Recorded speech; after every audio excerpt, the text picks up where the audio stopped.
Sometimes the future of an entire industry can pivot on a single, absolutely chaotic weekend. And that's exactly what we're talking about today. This isn't some far-off sci-fi story. This is the real-life account of a high-stakes showdown that put a tech giant head-to-head with the US government and forced pretty much everyone in Silicon Valley to pick a side. So, picture this. It all kicks off on a Friday afternoon. The AI safety pioneer, Anthropic, is staring down a hard deadline from the Pentagon, 5:01 p.m. The government's demand was simple but huge. Give us unrestricted military access to your technology for all lawful purposes. Anthropic's response? A firm no. They basically said, we have ethical red lines, things like autonomous weapons and mass surveillance, that we're just not going to cross. Well, the government's comeback wasn't just fast, it was ferocious. Less than an hour after Anthropic said no, the administration drops an absolute bombshell, a sweeping federal ban. The message couldn't have been any clearer. You defy us, you face the consequences. And just in case anyone missed the point, the president himself jumps on Truth Social. He completely reframes the situation. This isn't about a company's safety concerns anymore. Oh no. Now it's an attack on the military itself. And, that one post, it basically lit the fuse on an absolute political firestorm. Now, you have to understand, this wasn't just some simple, you can't work with us kind of ban. The administration pulled out a legal tool so powerful, it's pretty much considered the nuclear option against a corporation. And its effects were just devastating. The whole thing unfolded in just a blur. Think about it. In the span of 3 hours, Anthropic goes from refusing an ultimatum to being publicly blasted by the president, and then finally getting hit with this absolutely crippling official designation. It was an incredibly swift, calculated, and just devastatingly effective series of moves. So here's why this was so unbelievably shocking. This supply chain risk label, it's not for domestic spats. It is a national security weapon. It's typically aimed at foreign adversaries, like China's Huawei, to stop them from spying. To use that on a US company over a simple contract dispute, that had never happened before, and it sent a massive shockwave through the entire business world. But just as Anthropic was being pushed out into the cold, its biggest rival saw a golden opportunity. In this really stunning twist, OpenAI swoops right in to fill the void. And how they did it? Well, it tells you everything you need to know about how this all went down.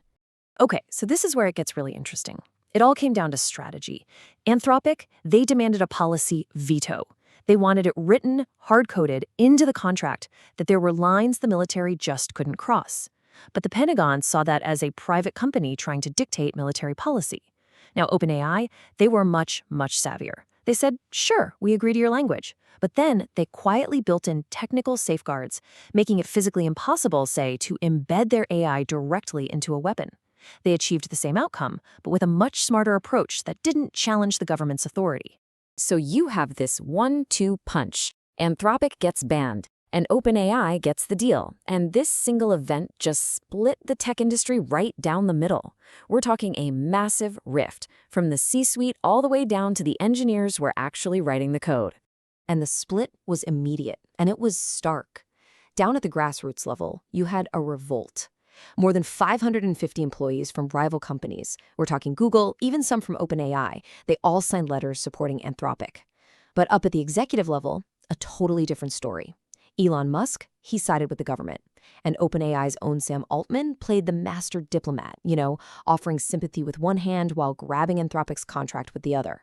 Facing what was basically an existential threat, Anthropic didn't just roll over. Nope, they decided to fight, launching this incredibly audacious legal battle against the full might of the US government. Anthropic CEO Dario Amodei, he came out swinging. He called the White House's moves retaliatory and punitive. And he made the case that, drawing ethical lines isn't un-American. It's absolutely essential.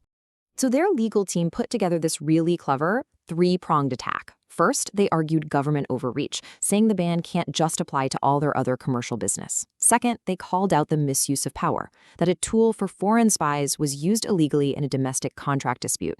And third, they argued the whole thing violates the Commerce Clause, which, for anyone who's not a constitutional law expert, basically says only Congress, not the president, has the power to regulate this kind of broad interstate business. But here's the tough reality. Regardless of how the courts eventually rule, the damage was already done. That one weekend permanently fractured the entire AI industry. So this was the prize that started it all, right? A $200 million defense contract. I mean, that is a huge chunk of change for any company. But that number, it absolutely pales in comparison to this one. This is how much money Amazon, who was Anthropic's biggest financial backer, suddenly announced it was pumping into OpenAI, their biggest rival, right at the peak of this whole crisis. I mean, it was just a stunning and unbelievably ruthless corporate pivot. To protect its own massive government cloud contracts, Amazon essentially abandoned its ally, Anthropic, and threw all its weight behind the new government favorite. It was a brutal, brutal act of corporate self-preservation. And this is the new landscape that was born from the chaos. The AI market is now effectively split in two. You've got what you could call a defense tier, with companies like OpenAI and Palantir, who are now deeply embedded with the military. And then you've got a commercial tier, where companies like Anthropic and Meta are now forced to compete, really using safety and ethics as their main selling point. So this entire firestorm really leaves us with one fundamental, massive question, and it goes way beyond just a single contract. In this new age of incredibly powerful, world-changing technology, who ultimately gets to decide where the boundaries are? Is it the people who create the tech, or is it the governments who want to wield it?